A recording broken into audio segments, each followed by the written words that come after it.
কোরআনুল কারিমের ৩০০ আয়াতে কারিমা মৌলায়ে কায়নাত মৌলা আলী আলাইহিস সালাতু ওয়াস সালাম ওনার সম্পর্কে নাজিল করা হয়েছে।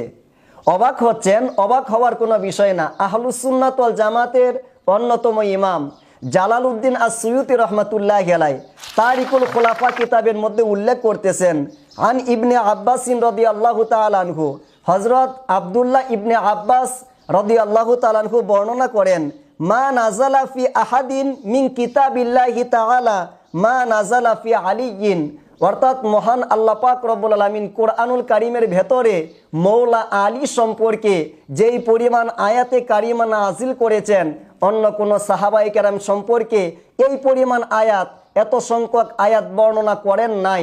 অর্থাৎ সবচাইতে বেশি আয়াত মহান আল্লাহ পাক রব্বুল আলামিন কোরআনুল কারিমের ভিতরে মাওলায়ে কায়নাত মৌলা আলী আলাইহিস সালাতু ওয়াস সালাম সম্পর্কে মহান আল্লাহ পাক রব্বুল আলামিন নাজিল করেছেন।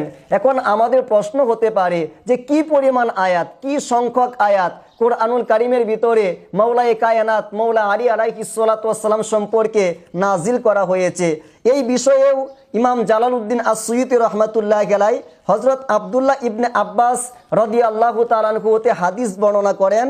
হযরত আব্দুল্লাহ ইবনে আব্বাস রাদিয়াল্লাহু তাআলা আনহু উনি ইরশাদ করেছেন, নাজালাত ফি আলিয়্যিন সালাসা মিআতা আয়া, মৌলা আলী সম্পর্কে পবিত্র কোরআনুল কারিমের ভেতরে মহান আল্লাহ পাক রব্বুল আলামিন একটি নয়, দুইটি নয়, 50টি, 100 নয়, 200 নয়, ৩০০ আয়াতে কারিমা মহান আল্লাহ পাক রব্বুল আলামিন পবিত্র কোরআনুল কারিমের ভিতরে মাওলায়ে কায়নাত মৌলা আলী আলাইহিস সালাতু ওয়াস সালামের শান, মান এবং সম্পর্কে বর্ণনা করেছেন।